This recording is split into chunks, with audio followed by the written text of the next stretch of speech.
জয় রাধা মাধব, জয় কুঞ্জ বিহারী। অবশ্যই পৃথিবীর যত ভক্ত আছো কৃষ্ণ ভক্ত অনুরাগী এবং আমার মাতা পিতা সকল, আমার ভাই বোনেরা যারা যারা আমরা আছি না কৃষ্ণ ভক্ত হিসাবে, এই কথাটা আমি বলছি কৃষ্ণ ভক্ত, ভগবানের ভক্ত, কিন্তু আমরা সবাই কিন্তু ভগবানের ভক্ত, কিন্তু আমরা আলাদা করে ফেলেছি, তাই না? যে কেমন করে যারা তিলক পরিধান করে, মালা মানে তুলসী কাষ্টের মালা পরিধান করে, যারা ভেগধারী, যারা সাধু পথে থাকে, সাধু সাজলেই কি সাধু হওয়া যায়?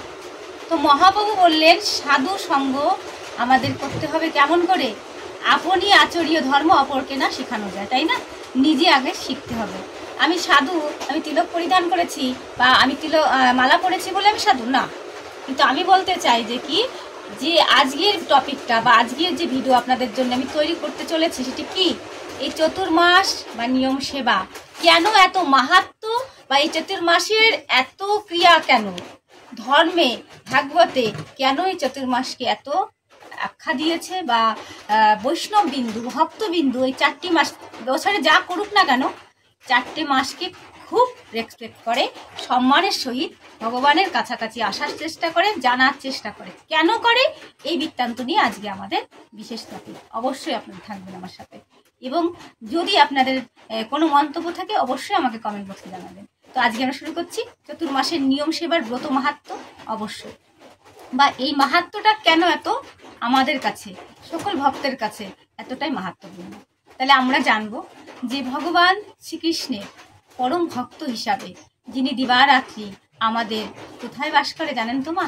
আমাদের জিহ্বায় যিনি আছেন তারই নাম কি? মহর্ষি দ্বৈপায়ন, হরে কৃষ্ণ মহর্ষি আমাদের নারদমুনি।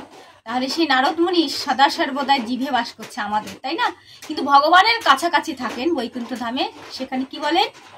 তখন তিনি সর্বদাই বলেন নারায়ণ নারায়ণ নারায়ণ। তিনি নারায়ণ ছাড়া কিন্তু তার মুখে কোনো কথাই আগে আসে না, নারায়ণ না বলে তিনি কোনো কথাই উত্তর দেন না। তারপরে তিনি শুধু শুধু এই পথটি পেয়েছেন। কেন পেয়েছে, কিভাবে পেয়েছে? আমরা যদি বলি আমাদের এই নিত্য কর্ম জীবন থেকে আমরা নিজেরা আগের জন্ম বলতে পারবো, এবং নেক্সট যে পরবর্তী জেনারেশন আমাদের মানুষ হতে পারবো না কুকুর হতে পারবো, আমরা নিজেরাই তৈরি করতে পারবো। যাই হোক, আমরা আজকে যে কথাটি নিয়ে এসেছি, যে আমাদের চতুর্মাস ব্রত কেন এত মুখ্য বা এত মুক্তির পথ আমাদের এনে দেয়। তো এক সময় আমরা যার কথা বলবো যে সামনে আসতে চলেছে তো গুরু পূর্ণিমা, কিন্তু আমাদের সকলের গুরু আমাদের কৃষ্ণ দ্বৈপায়ন বেদব্যাস মুনি, তাকে তো বারবার প্রণাম জানাই, শ্রদ্ধা জানাই, এবং তার যে গুরুদেব আমাদের মহর্ষি দ্বৈপায়ন, হ্যাঁ, আমাদের নারদ, হরে কৃষ্ণ, আমাদের নারদ মুনি, হরে কৃষ্ণ। তাহলে সেই নারদ মুনি কি করে পথটি পেয়েছিল, এত বড় পথ, তাই না? তাহলে সেটি আমরা এখন আলাপন করব। তো এক সময় মহর্ষি আমাদের নারদ তিনি কি করেছিলেন, আমাদের জন্মের কথা যদি আমরা জানি, বা পুণ্যজন্ম বলে কিছু থাকে মা, পুণ্যজন্ম আমাদেরও ছিল, তাই জন্যই তো আমরা এই জন্মটা পেয়েছি। ভগবান আমাদের দুর্লভ জন্ম দিয়েছে, স্বাদের মানব জন্ম দিয়েছে, কৃষ্ণ ভজবার তরে আমরা সংসারেতে এসেছি, কিন্তু মিছা মায়ায় বদ্ধ হয়ে বৃক্ষের সম হয়ে বসে আছি। তো আজকে আমরা মহর্ষি আমাদের নারদ মুনির কথা জানবো। তিনি কিন্তু এমন বিচক্ষণ ঘরে জন্ম তিনি করেননি, আগের জন্মের কথা বলছি।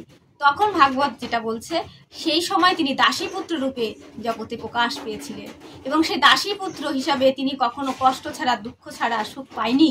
তাই তার মা কি করতেন, আমাদের নারদমুনির মা, তিনি সেই ছোট নারদকে নিয়ে, মানে তখন পুণ্যজন্মের কথা, তখন সেই বাচ্চাটাকে নিয়ে, মানে দুঃখী, এত কষ্টে, তার একটা বদনে খাওয়ার মতো কিছু দিতে পারতো না, বসন করার মতো দিতে পারতো না। তিনি কি করবেন, ভগবানকে ভালোবাসা যায় শারীরিক এবং মানসিক মানে ভক্তি দিয়ে। তখন সেই মহর্ষি নারদ আমাদের তার মা কি করেছে, এই যে 4 মাস ব্রত উদযাপন হচ্ছে, মহৎ ব্যক্তি, মহৎ ভক্তরা, হ্যাঁ, মহারাজরে সবাই তো করছে, করার চেষ্টা রাখবে। কত কিছু করে না, আমার নখ পর্যন্ত কাটে না, কত শাকসবজি বাদ দিয়ে দেবে, মানে ভগবানকে পেতে গেলে কি কি করতে হয়। এই চতুর্মাস যারা আমার গুরু, অবশ্যই তাকে আমি বারবার শ্রদ্ধা জানাই, সকল গুরুদেব, যেটা আমিও পারি না, না গুরু মতো করে কেউ পারে, তাকে আমরা অনুসরণ করতে পারবো, অনুকরণ করতে পারবো না, তাই না? যে জিরক্স করতে পারবো না, কিন্তু সেই আমাদের মানে সত্যি গুরুদেব, তারা ভগবানের প্রতিচ্ছবি। তো সেই ভগবান কিভাবে কেন নারদকে এতটা পথ দিয়েছে? নারদমুনির মা সেই চতুর্মাস চলাকালীন, নিয়ম সেবা চলাকালীন, সেই আশ্রমে, মহর্ষিদের আশ্রমে, মুনি ঋষিদের আশ্রমে, সাধুদের আশ্রমে কাজ করতেন। কি কাজ করতেন? সেবা করতেন। তাদের সমস্ত খাবার, তাদের ফলমূল, আহার, তাদের সেবা যেটা করার দরকার করতেন এবং প্রসাদ দিতেন। সেই প্রসাদ, উচ্ছিষ্ট প্রসাদ আবার কি করতেন? মা এবং ছেলে সেবা করতেন। এইভাবে যখন মাঠ থেকে দেখলে সাধুদের সাথে থাকতে কি ভালো লাগে, সাধুদের কথা শুনতে আমাদের নারদ মুনি ভালো লাগতে শুরু করলো। এবং এমনকি মা যদি শরীর খারাপ হয়, মা যদি প্রেজেন্ট মানে সামনাসামনি না থেকে সেবা করার মার অসুবিধা হয়, তখন আমাদের সেই নারদ মুনি আগের জন্মের কথা বলছে, তিনি নিজে সেবা করতেন।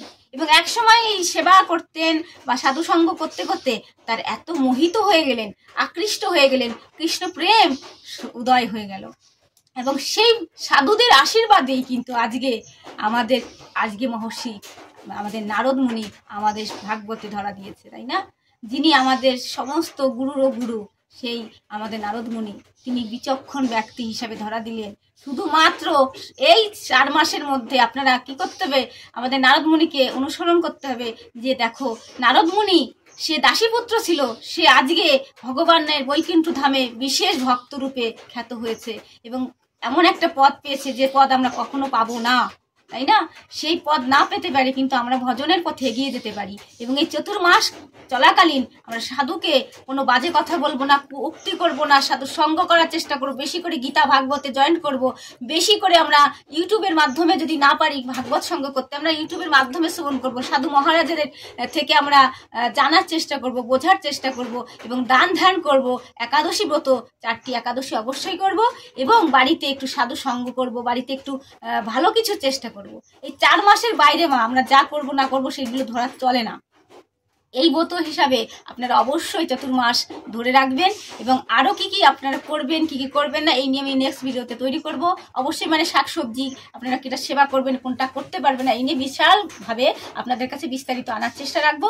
আর এইভাবেই আমরা 4 মাসের কথা একটুভাবে জানলাম যে সাধুসঙ্গের দ্বারাই কিন্তু নারদ মুনির পথটা পেয়েছিল এবং আমরাও সাধুসঙ্গ করার মাধ্যম দিয়ে এই জন্ম থেকে আবার নেক্সট জন্ম মানুষ হতে পারি এবং সাধু কর্ম করতে পারি। ধর্ম দ্বারা আমরা মানুষকে পরিবর্তন করতে পারি এবং কৃষ্ণ নাম প্রচার করতে পারি।